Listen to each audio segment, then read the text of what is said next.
Graça e paz, irmãos. Continuando, então, na nossa meditação, na nossa comunhão, sobre o capítulo 8 do Evangelho de João, o episódio lá da mulher adúltera, nós ganhamos muita luz sobre a pessoa do Senhor, sobre o que é o cristianismo, o que é a vida cristã. A vida cristã hoje é andar com o Senhor. E o Senhor tem a igreja. E o Senhor tem a expressão da igreja na cidade. Os limites da cidade é os limites da igreja. A igreja em Lorena, a igreja em Pinda, a igreja em Taubaté, a igreja em Ubatuba. Ela vai de limite a limite. A cidade é igual à igreja. Que o Senhor possa nos dar entendimento para podermos seguir essa realidade, para podermos desfrutar dessa realidade do Senhor como vida em nós, o Senhor como Espírito em nós. Que o Senhor nos dê clareza sobre isso. Então, nesse episódio, o Senhor ficou escrevendo e ficou claro que Ele é a realidade das Escrituras. Quando eles ficaram escrevendo no chão. O Senhor mostrou para eles que as Escrituras é para trazer-nos ao Senhor. Para trazer-nos ao Senhor, para no Senhor, com o Senhor desfrutarmos vida. Com o Senhor tocarmos nessa realidade. Por isso Ele está hoje no nosso espírito. A realidade das Escrituras está em nós, como espírito e vida. Por isso que Jesus falou, quando apareceu lá no Monte da Transfiguração, lá, para Pedro, João e Tiago, e apareceu Moisés e Elias, que é a lei e os profetas, a grande coluna do judaísmo. E Pedro ficou maravilhado. Vamos fazer aqui 3 barracas. Uma para Elias, outra para Moisés e outra para ti. E ele foi interrompido por Deus. Esse é meu filho amado. A ele ouvi. É o Senhor que nós devemos ouvir. É o Senhor que nós devemos ensinar as pessoas a ouvir. Não é me ouvir. Não é ouvir Paulo. Não é ouvir Pedro, não é ouvir mensagem, mas ouvir o Senhor, que é o conteúdo da mensagem. A prática de tocar na realidade da mensagem é o Senhor. E isso nenhum pregador pode fazer, nenhum intercessor pode fazer. Somente o Senhor como único intercessor. Não tem nenhum liberador de mensagem que pode me levar a tocar nas realidades de Cristo. Somente eu indo ao Senhor, entendendo que Ele é a realidade das Escrituras. Somente eu posso entender isso, através do Senhor, no meu espírito. E quando depois o Senhor voltou ao templo, né, e falando novamente ao povo, disse Jesus, aí 8:12, eu sou a luz do mundo, aquele que me segue não andará em trevas, mas terá a luz da vida.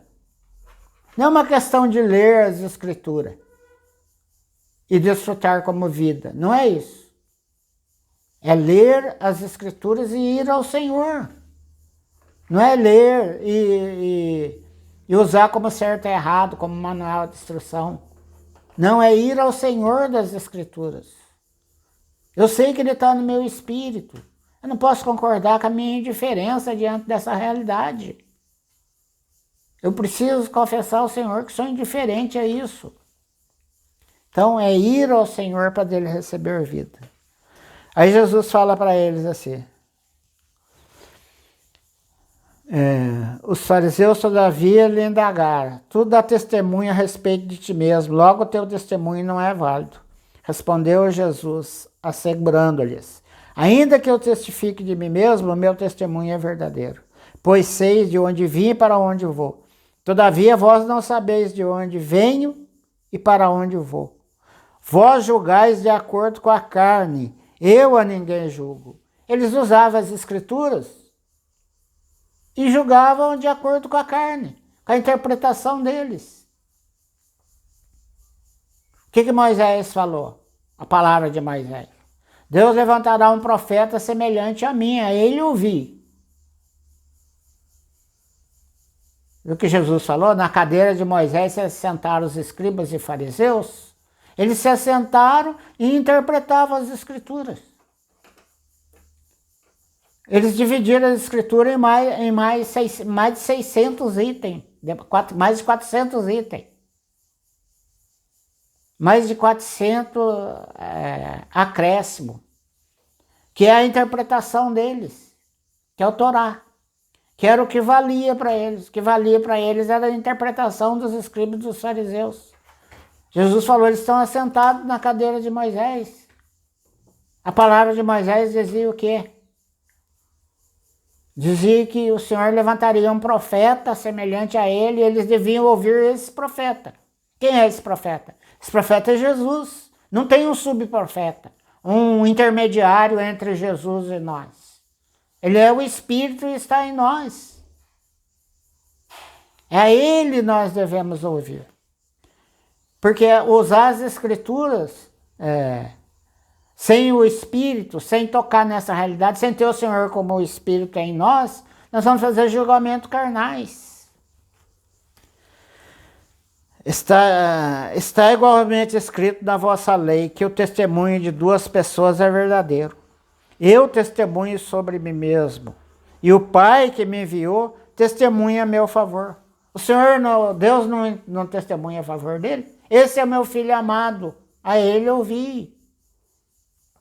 O verbo se fez carne e habitou entre nós. O que é o verbo? Os escritos, a palavra. A palavra de Deus se tornou uma pessoa. A palavra de Deus hoje é o Espírito que está em nós.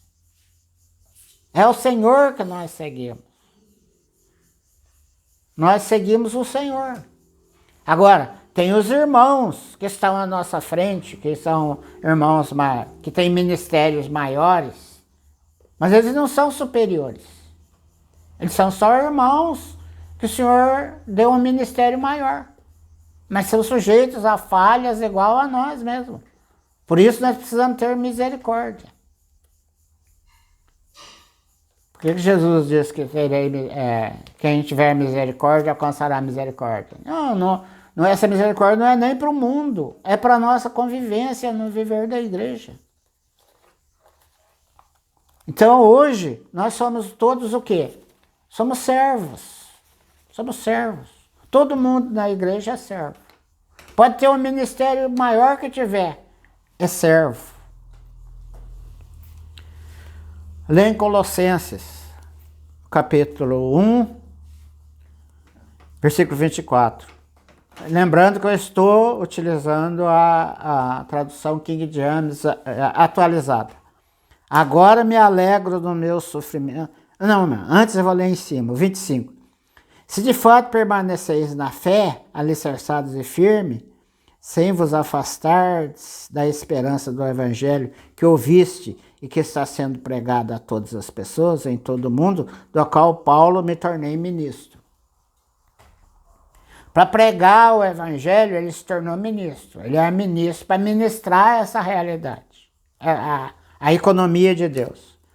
Aí o 24. Agora me alegro dos meus sofrimentos por vós e completo no meu corpo que resta das aflições de Cristo em benefício do seu corpo, que é a igreja, da qual me tornei servo de acordo com a convocação de Deus que me foi ortogada para convosco, a fim de tornar completamente conhecida a palavra de Deus.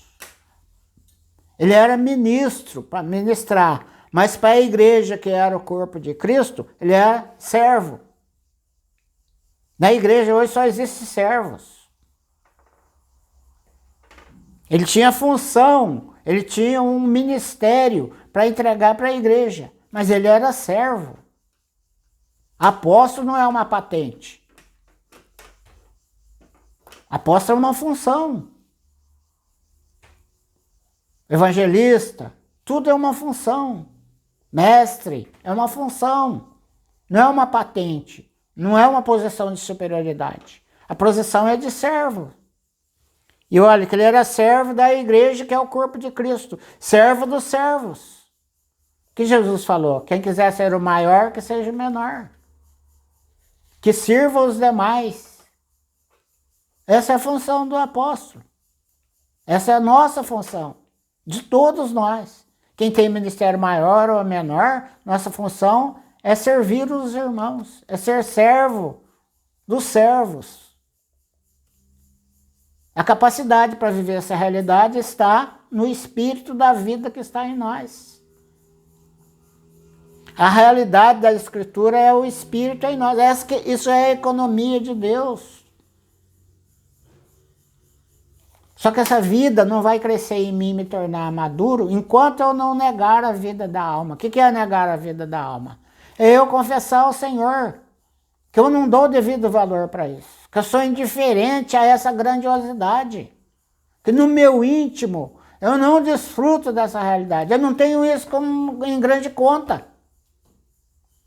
Eu não posso aceitar que minha alma seja assim. Eu confesso ao Senhor, Senhor, eu preciso de Ti. Isso é a prática do negar a vida da alma. Todas as revelações que nós recebemos, vou falar dos Irmãos Unidos, de Atmani, Witness Lee, de toda essa realidade, essas verdades, não vai se tornar verdade em nós sem o ministério que foi do irmão Dong, que é negar a vida da alma. Que nós até nos aborrecíamos de tanto ouvir ele falar isso. Porque a gente achava que negar a vida da alma é ser contrariado. Não, negar a vida da alma é não se conformar da nossa indiferença diante desse tesouro espiritual que Deus nos deu. Nos deu Ele mesmo. Nos deu a vida dele, nos tornou eterno igual a Ele. Eu não posso aceitar a indiferença de minha alma diante dessa realidade. Jesus Cristo é nosso Senhor.